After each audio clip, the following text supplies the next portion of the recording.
herramienta principal, ¿no? Recuerden, este es el tubo de EDTA, que es donde se toma el hemograma. El EDTA es el ácido etileno tetracético, que es un quelante de calcio, por ende un anticoagulante. El hemograma se hace en equipos automatizados que van a medir los valores en diferentes canales, y lo hacen así, ¿no? Primero la muestra con un diluyente, va a contar los glóbulos rojos y las plaquetas, y luego la muestra con un agente lítico que rompe esos glóbulos rojos y cuenta lo que queda, ¿no? Que es la hemoglobina libre y los glóbulos blancos. Usualmente se mide la cantidad de glóbulos rojos, el BCM, las plaquetas y BPM, y de esto se deriva el resto de los valores que nos tira el hemograma. El equipo nos va a dar algunas alertas si hay alguna cosa que nosotros tengamos que ir a revisar en el FRODES. Los equipos de hemograma van a medir estas cosas: la impedancia, la dispersión de la luz, la conductividad con radiofrecuencia, la absorbancia de la luz y la fluorescencia. Y a través de estos mecanismos van entonces a medir el volumen celular, la complejidad de cada célula, su granularidad, y por fluorescencias puede identificar específicamente cuál célula está viendo, ¿no? Por citometría fina. Esto es un cuadro que después pueden ver con calma, que son unos tubos que usamos en hematología. El tubo morado, que ya les dije que es el de EDTA, el tubo celeste, que es el tubo de citrato de sodio, que es el tubo que usamos para la coagulación. Aquí es importante, el citrato de sodio es un quelante de calcio, también un anticoagulante, porque necesitamos calcio para el inicio de la cascada de la coagulación. Entonces, por ser un quelante de calcio, así funciona el tubo. El tubo celeste lo usamos para los tiempos de coagulación. El amarillo lo usamos para HLA y para pruebas serológicas en el banco de sangre. El rojo ustedes saben que es para química, serología, inmunología. Y el verde es un tubo con heparina. Este tubo lo utilizamos para hacer estudios de genética, o en el caso de que hay algunos pacientes que tienen trombocitopenia falsa o trombocitopenia espuria. Cuando nosotros estamos evaluando la trombocitopenia, solemos hacer el hemograma en tubos que tengan un anticoagulante diferente al EDTA, porque hacen grumos y de manera falsa reduce la cantidad de plaquetas. Entonces se hace el hemograma en el tubo verde de heparina o en el tubo celeste cuando tenemos trombocitopenia falsa. Entonces estas son las curvas que nosotros vamos a ver en nuestro hemograma reportado. Para el BCM vamos a tener una curva, tres curvas. Una curva del BCM del eritrocito, que es la de arriba, ese es del glóbulo blanco arriba. Luego tenemos la curva del BCM del glóbulo rojo, y abajo una curva del BPM, que es el volumen plaquetario medio, que es el BCM de las plaquetas, ¿sí? Nosotros podemos leer estas curvas y, por ejemplo, decir que hay macrocitosis o microcitosis si la curva está de los eritrocitos, que es la del medio, está ancha o angosta. También podemos decir arriba si hay una población única de linfocitos, o si hay linfocitos con monocitos o linfocitos con blastos. Y abajo, en el caso de, para que nos es útil el BPM, que es el volumen plaquetario medio, es la trombocitopenia inmune primaria, porque en esta condición el BPM se eleva, ¿no? Entonces, para eso es útil saber eso. En la PTI, el BPM se eleva. La otra información que nos da el hemograma es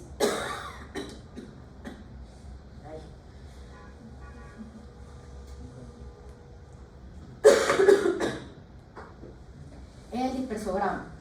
Entonces, el dispersograma lo que va a medir es el volumen de las células versus su complejidad. Entonces, en el eje de la Y tenemos volumen y en el eje de la X tenemos complejidad.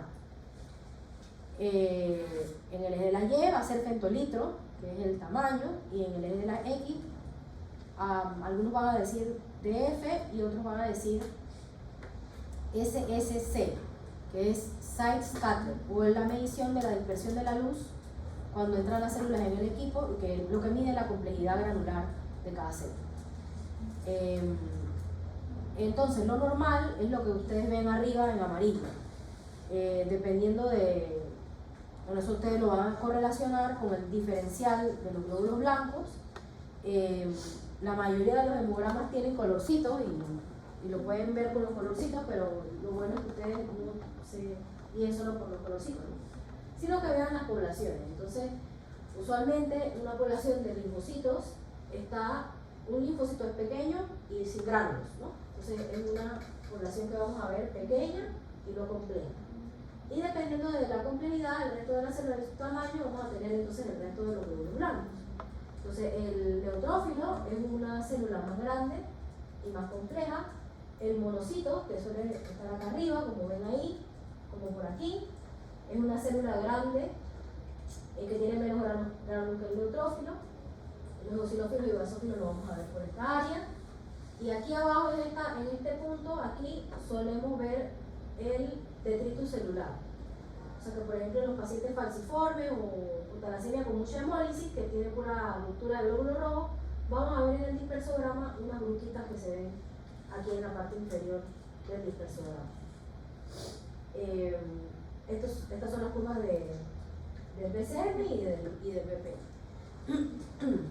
Entonces, si nosotros tuviéramos un blastos, eso lo vamos a ver en los talleres, pero si tuviéramos blastos, los blastos suelen ser más grandes que los monocitos y poco complejos. Entonces, usualmente los blastos se ubican en esta área.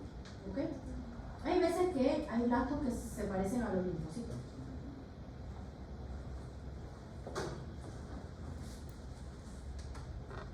Así en colorcitos que lo pone usualmente el equipo. Como les digo, vamos a ver la dispersión de la luz hacia adelante, que mide el tamaño, y la dispersión de la luz lateral, que mide la complejidad. El size scatter en X y el punto litro o forward scatter en la Y. Entonces aquí tenemos un hemograma reportado, ¿no?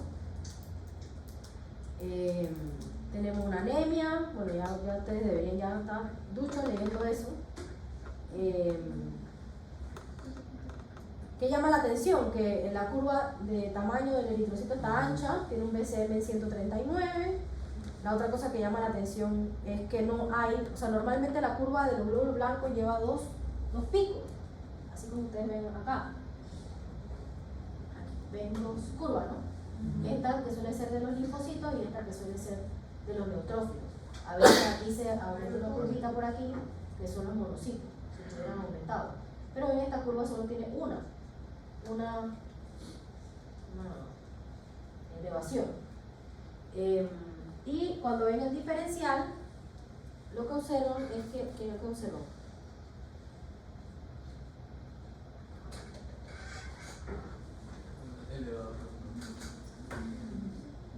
Los neutrófilos. Sí, están elevados los linfocitos, porque tenemos el linfocitosis, ¿sí? Entonces casi todas las células que vemos aquí son linfocitos, probablemente, ¿no? Y están, cuando vemos el dispersograma y lo comparamos con el ejemplo, ¿qué pueden decir? Que hay hay un aumento de un grupo celular, no sabemos, tenemos que ir a ver el frotis, pero hay un aumento de un grupo celular que es pequeño y poco complejo, en relación a neutrófilos o en relación a monocitos y posibles blastos. Pues lo más probable es que estos sean linfocitos maduros, pero tenemos que ir a ver el frotis y verificar si en efecto son linfocitos maduros. Hay algunas leucemias linfoblásticas que tienen esta distribución, ¿no? Hay que ir a ver el frotis, pero lo más frecuente es que si ustedes tienen células pequeñas, poco complejas, sean linfocitos maduros, no blásticos. Este es diferente, ¿sí? Aquí tienen anemia microcítica. Si comparan la curva del tamaño de los eritrocitos, esta es una curva ancha, arriba, ¿no? ¿La ven? Y esta es una curva casi normal, ¿no? Pero tiene un BCM un poco bajo, pero es información que pueden sacar de las curvas del hemograma. Y tienen una curva de glóbulos blancos que, si bien tiene un pico aquí al inicio, no son tan chiquitos como el anterior y se extiende, ¿sí? Y cuando van a ver el diferencial, ¿qué llama la atención? Pero también hay linfocitosis, o sea, hay aumento de los linfocitos, pero también hay monocitos, ¿sí? y cuando van a ver el dispersograma, ven que hay aumento de unas células pequeñas y sin gránulos, pero aparecen entonces estas células acá arriba, sin la presencia de neutrófilos, unas células que son más grandes, poco complejas, que dice el hemograma que son monocitos, pero no sabemos, ¿no? Entonces tenemos que ir a ver un frotis porque muy probablemente esto se trate de una leucemia aguda. Entonces cuando tenemos esa distribución hacia arriba y sabemos que no son monocitos nada más porque los monocitos están un poquito más abajo, entonces van con una cola arriba muy grande, ¿no? Entonces este es un hemograma que es una alta sospecha de una leucemia y que esos monocitos son en realidad platos. El frotis de sangre periférica es una técnica que, pues, en teoría todos debemos saber hacer, todos debemos saber hacer un frotis en nuestros laboratorios locales. Es muy fácil, vamos a decirle al paciente que, bueno, le puyamos ahí con una agujita, sacamos una gotita de sangre, necesitamos 2 laminillas y hacemos ese movimiento que ustedes ven ahí, ¿no? Echamos la gota para atrás y después para adelante y hacemos el frotis. Entonces el frotis se tiñe con hematocilina y eosina y se observa al microscopio. Eso se puede hacer de inmediato, ¿sí? Es un procedimiento que hacemos a nivel de consultorio. Él va a tener una área inicial que suele ser un área muy grumosa, que es difícil de leer, va a tener un cuerpo y una cola. Entonces el frotis de sangre periférica debe ser leído en la cola, porque están distribuidos más fácilmente los elementos celulares. Podemos usar tinciones también de Grunwald-Yensa o Reich-Yensa o Romanowski, pero la mayoría de las veces son tinciones que ya están preparadas en el laboratorio. Las tinciones, o cómo describimos cuando teñimos las células de la sangre, una combinación de 2 tintes, el azul de metileno y la eosina. El azul de metileno es un tinte básico, catiónico, color azul, violeta o azul, y la eosina es un tinte ácido aniónico de color naranja. Entonces, las partes de la célula que se tiñen de color azul o púrpura se llaman basofílicas, las que se tiñen de color rosa o violeta claro se llaman azurófilas, y las que se tiñen de color naranja se llaman acidófilas o eosinofílicas. Como ustedes están describiendo una célula sanguínea, ustedes por ejemplo dicen, bueno, tiene un citoplasma basofílico escaso, un blasto por ejemplo, es una célula grande, más grande que el eritrocito, que tiene un núcleo grande, con una relación núcleo-citoplasma disminuida, con escaso citoplasma basófilo, cromatina laxa, presencia de nucleolo, usted tiene que describir todo eso. Otra tinción que se podría hacer es la tinción supravital, que esta tinción lo que hace es que detecta inclusiones en los glóbulos rojos, como los cuerpos de Heinz o la precipitación de hemoglobina, los de Howell-Joy. Estos son los equipos, las tinciones que vienen ya como preparadas, ¿no?, para hacer nuestros frotis. Y este cuadro también es para que lo vean con más calma posteriormente, que son todas las alteraciones que podemos observar en los eritrocitos. Sería bueno que busquen fotos, ¿no?, y que se aprendan, o sea, por lo menos ahí una vez en su vida las lean y busquen una foto y vean, ¿no? Tenemos los acantocitos, el punteado basófilo, las células en mordida, los anillos de Cabot, los cuerpos de Howell-Jolly, el ovalocito, los cuerpos de Pappenheimer, el esquistocito, importante en el diagnóstico diferencial de la PTT, drepanocito, esferocito, el estomatocito, que es el eritrocito que tiene como una boquita, el dianocito y el dacriocito, que es una lagrimita. El dacriocito es importante, se ve en mielofibrosis o mieloptisis, solo en esas 2 condiciones, que es mielofibrosis o que tengamos infiltración de algún cáncer no hematológico dentro de la médula ósea. Aquí hay una fotito de los ejemplos, que ya después con calma ustedes lo van a revisar. El ruló. También puede haber formación de cristales dentro del eritrocito en el caso de la hemoglobina SC o la hemoglobina C. Otras cosas diagnósticas que son importantes en la hematología es la punción lumbar. Es un procedimiento diagnóstico y terapéutico que utilizamos con frecuencia. La punción lumbar la podemos hacer con el paciente sentado o en posición en decúbito lateral, en posición fetal. El lugar de punción es entre L4 y L5, aunque a veces podemos hacerlo un poco más arriba, en L4, pero usualmente L4 y L5. Se hace bajo una técnica aséptica con anestesia local y con una aguja de punción lumbar, donde vamos a extraer un líquido cefalorraquídeo. Las características del líquido cefalorraquídeo es un líquido cristal de roca, o sea que es un líquido incoloro, inoloro, casi con una viscosidad que es menor que la del agua, y así se llama, cristal de roca. O sea, el líquido cefalorraquídeo no debe tener ningún tipo de color ni viscosidad, ¿ok? Y por ahí pues ponemos quimioterapia intravenosa. Una vez nosotros tomamos un cc del líquido cefalorraquídeo, eso se lleva al laboratorio y se pueden realizar dos cosas: el CytoSpin, que es lo básico, que es a través de una centrífuga, se centrifuga el líquido y vamos a observar la presencia de células malignas en el líquido cefalorraquídeo. Y la otra cosa que se puede hacer es una citometría de flujo. El siguiente procedimiento diagnóstico es la biopsia de médula ósea, que usualmente hay bandejas que vienen ya con la aguja y todos los elementos necesarios. Este procedimiento se puede hacer en 3 sitios: la cresta ilíaca posterosuperior, la cresta ilíaca anterosuperior o el esternón.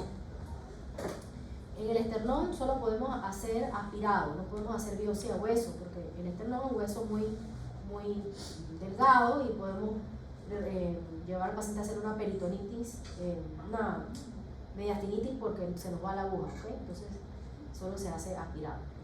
Es una técnica que se hace por previa asepsia, bajo anestesia local también. La aguja que se utiliza para el procedimiento se llama aguja de Jamshidi, que es una aguja con trocar, como ven ahí. Es una aguja y por dentro tiene otra aguja. Entonces primero entramos con una aguja cortante y después sacamos la aguja del medio y queda un cilindro de hueso. Entonces una muestra apropiada es una muestra que mide alrededor de 2 centímetros, se fija en formalina, se decalcifica y se tiñe con las tinciones usuales, hematoxilina, Yemsa, Grunwald. El siguiente método o prueba que usamos es básico en todo el diagnóstico oncológico, es la inmunohistoquímica, que lo que se hace es que se usan anticuerpos que se unen a antígenos celulares específicos en la muestra de biopsia.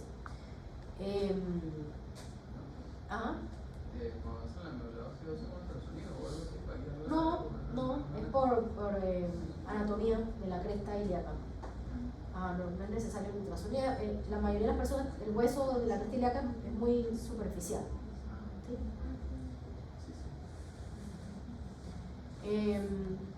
Entonces, la inmunohistoquímica detecta una serie de proteínas en la superficie celular que en conjunto, o sea, múltiples conjuntos de proteínas van a hacer una célula, esa célula. O sea, hay un conjunto de marcadores de superficie que dicen que es un linfocito B, o un linfocito T, o un linfocito NK, etc. ¿Okay? Y son importantes para estimar pronóstico y cambio de conductas terapéuticas. Esto es lo que hace el patólogo para hacer la tinción de inmunohistoquímica, pues hace, como les digo, estos anticuerpos monoclonales que van dirigidos a ciertos marcadores de membrana, y el conjunto de ciertos marcadores van a ser esa célula maligna, ¿ok? Entonces esto es un ejemplo, por ejemplo, esto es un linfoma difuso de células grandes B que tiene expresión aberrante de CD30, ¿sí? Y el patólogo pues va a leer todas estas tinciones y nos va a decir qué patología se trata. Aquí hay un ejemplo, una tabla de diferentes marcadores que hacen que sean diferentes tipos de linfoma. Entonces, por ejemplo, el linfoma del manto expresa CD5, 20, 19, 79, MC7. mientras que el linfoma, la lesión de células peludas, expresa 11C103, ¿sí? Entonces, todas esas cosas o combinaciones de marcadores de inmunistoquímica es lo que nos dice qué tipo de linfoma es. La otra prueba importante en nuestro abordaje diagnóstico es la genética, porque pues, todas las alteraciones, todas las malignidades hematológicas tienen alguna translocación o alteración genética, ¿sí? Usamos el tubo de Farina, que es el tubo verde, y nos lo reporta el laboratorio de genética por una nomenclatura que es especial, que es el Sistema Internacional para Citogenética Humana. Es importante que estas muestras lleguen rápido al laboratorio porque se necesita células viables que se cultiven y crezcan. O sea, porque necesitamos para ver una genética, no sé si ustedes se acuerdan, alguna vez lo hicieron en la universidad, que tienen que ser células en metafase. Y literal, pues se le toma una foto a las células en metafase cuando está formando los cromosomas, y ya en la actualidad lo que hace es que un equipo de computadora identifica los cromosomas y los acomoda y nos dice si existen o no translocaciones. Estos son algunos términos que ustedes pueden leer cuando leen las genéticas. Los números de cromosomas normales son 46, 22 pares de autosomas y 2 cromosomas sexuales. Los brazos del cromosoma tienen un brazo, cada cromosoma tiene un brazo pequeño y un brazo largo. P de petit en francés, y Q es de cola, Q, y ese es el brazo largo, eso se llama Q, de Q.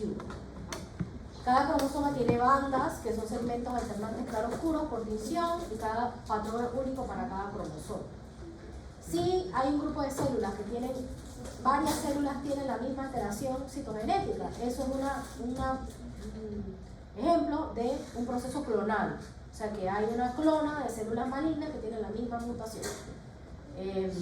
La delección de un cromosoma se describe como del, la monosomía como un negativo, la trisomía como un positivo, la translocación con la letra T, seguido de los 2 cromosomas que se translocaron. La translocación recíproca, por ejemplo, el ejemplo clásico del cromosoma Filadelfia, que es la 922, y luego les van a decir que parte del cromosoma se rompió para hacer la translocación. El brazo largo del cromosoma 9 con el brazo largo del cromosoma 22, en la banda 34.1 y la banda 11.1. Otro término es la inversión, que es que se rompen en ambos sitios el gen y se giran, entonces esa es la inversión. Esto es lo que literalmente se hace en el laboratorio. Las células se cultivan, luego en mitosis, que es que cuando se ven los cromosomas formados, se para el proceso y se toma una foto de los cromosomas. Así como reportan la genética en el laboratorio, este paciente tiene 46, es un varón, 46 cromosomas, tiene una inversión del cromosoma 9 y tiene una translocación del cromosoma 9 con el 11 en su brazo corto y el brazo largo. Esto se observó en 29 células, que es lo que ustedes ven ahí en corchete. Pero también tiene una segunda población celular que se separa por un slash, que tiene 47 cromosomas con una adición del 8, una trisomía del 8. Y eso se observó en 6 células. ¿Okay? Para que una citogenética sea apropiadamente útil o buena o de buena calidad, el laboratorio debió haber analizado al menos 20 células en metafase. ¿Okay? Así que es importante que ellos nos reporten al menos 20 células en metafase. Si tienen menos de eso, es un cariotipo de no tan buena calidad. Y nos reportan así con los dibujos de los cromosomas.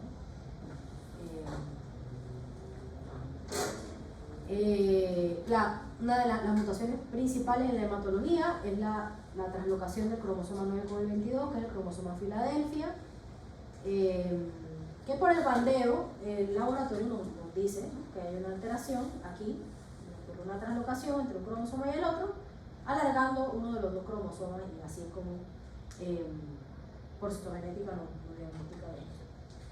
Otra prueba diagnóstica es el FISH, que es la hibridación in situ fluorescente, que lo que hace es que se utilizan unas sondas de DNA complementario específico a la translocación que nosotros estamos buscando, esas sondas llevan un fluorocromo que una vez se vean en el microscopio ya emiten luz, y si nosotros tenemos una translocación, por ejemplo, una sonda es verde y la otra es roja, y cuando se unen se vuelven amarillas. Es decir, nosotros vemos la translocación, se ponen amarillas y eso es lo que vemos en el que es esto. Entonces el FISH es bien útil para todas las enfermedades hematológicas que tengan alguna translocación diagnóstica. La más clásica, como le digo, es el cromosoma Filadelfia, que es la 922, pero podemos utilizarla para la leucemia promielocítica aguda 15-17 y para un montón de linfomas tiene translocaciones también, así que también podríamos utilizar el FISH para esto. ¿No? Aquí ven, acá es la 922, que lo ven en amarillo abajo cuando se pegan las dos ondas, y esta sería la 15-17, que la ven en amarillo cuando se pegan, o sea, cuando existe la translocación 15 con el 17, ya es un gen de fusión que se llama PMLR alfa. Como están pegados, se combinan los colores y es lo que visualmente ven en laboratorio. Estos son ejemplos de translocaciones que ocurren en los linfomas que podríamos detectar también por medio de FISH. Por ejemplo, el linfoma de células del manto tiene mutaciones, translocaciones que involucran el cromosoma 11, porque ahí en ese cromosoma está la ciclina, y la ciclina es la que se muta en el manto. El folicular tiene translocación 14-18, que es característica. El Burkitt tiene translocaciones que involucran el cromosoma 8, porque en el 8 está el MYC, y ese es el gen que se muta en el Burkitt, y así sucesivamente.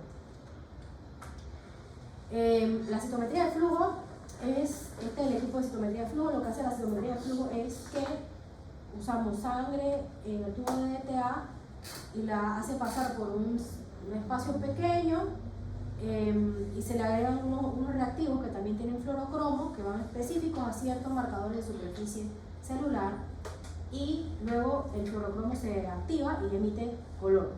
Entonces, esto es lo que vemos. Entonces, en esta técnica podemos contar muchísima cantidad, mayor cantidad de células, y el equipo va a detectar el fluorocromo y nos va a decir, bueno, esta célula tiene en su superficie CD5, CD20, CD19, etc.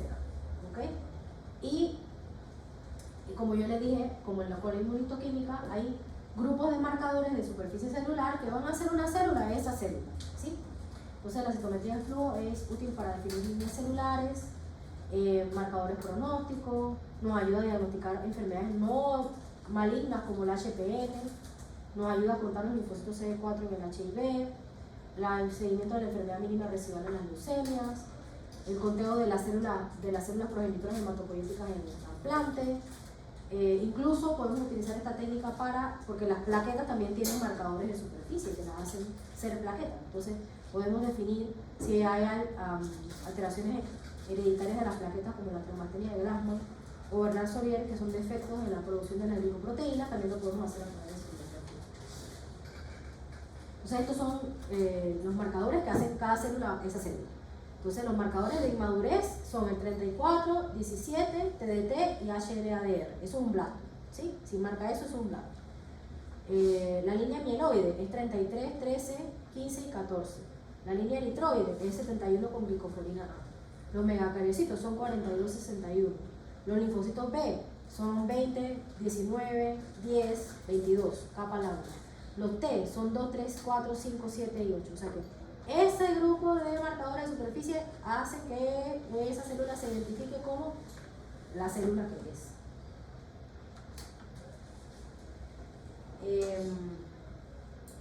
Por ejemplo, que lo van a ver en las leucemias, pero esta es la clasificación de la FAB, de las leucemias mieloides agudas, y pueden ver cómo cada una de las leucemias diferentes van a tener expresión de los marcadores como diferentes, ¿no? Para cada una de ellas.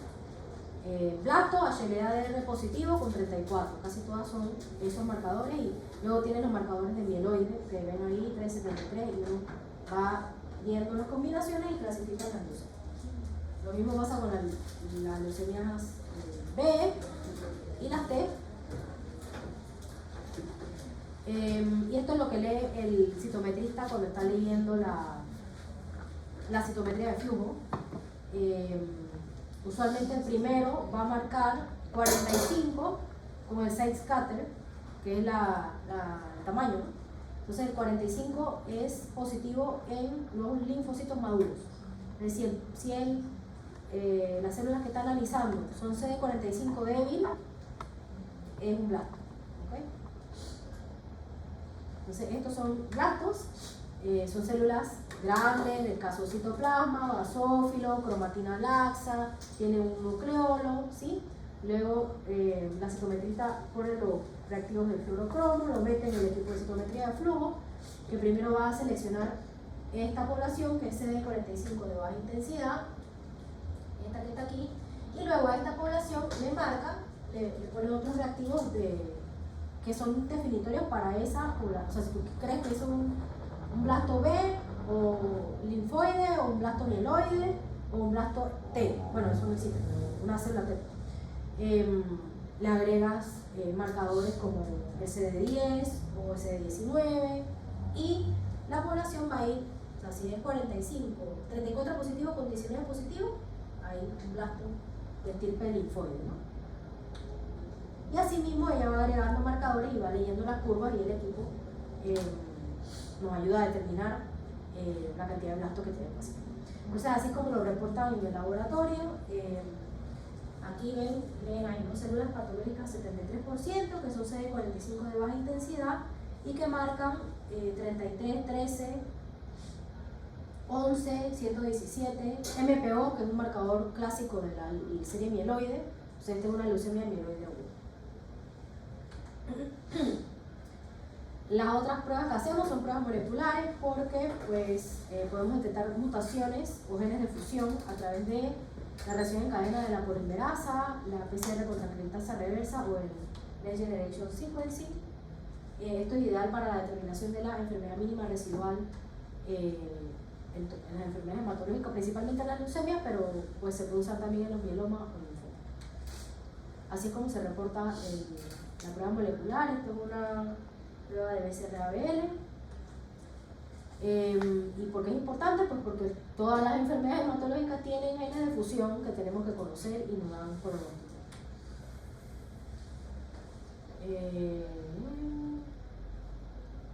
Bueno, ahí dependiendo de qué enfermedad sea, como qué pruebas diagnósticas podemos mandar al paciente. La velocidad de eritrosedimentación también es una técnica que podemos utilizar y es útil, solo útil para el linfoma Hodgkin y para las enfermedades reumatológicas y también en el caso de macroglobulinemia de Valle. La electroforesia de hemoglobina y su solubilidad, que ya lo habíamos hablado en la clase de la falciforme, que está en la cromatografía, ¿no?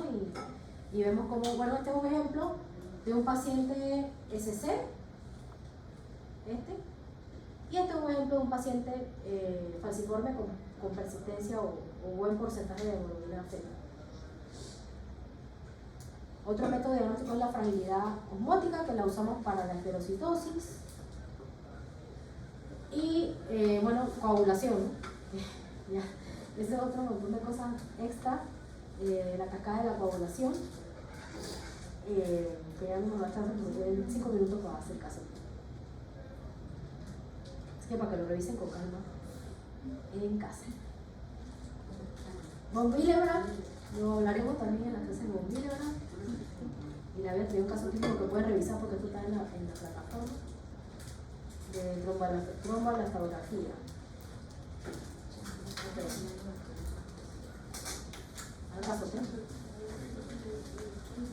¿Tienen alguna pregunta puntual de los talleres? ¿No? Sí. Después le preguntamos.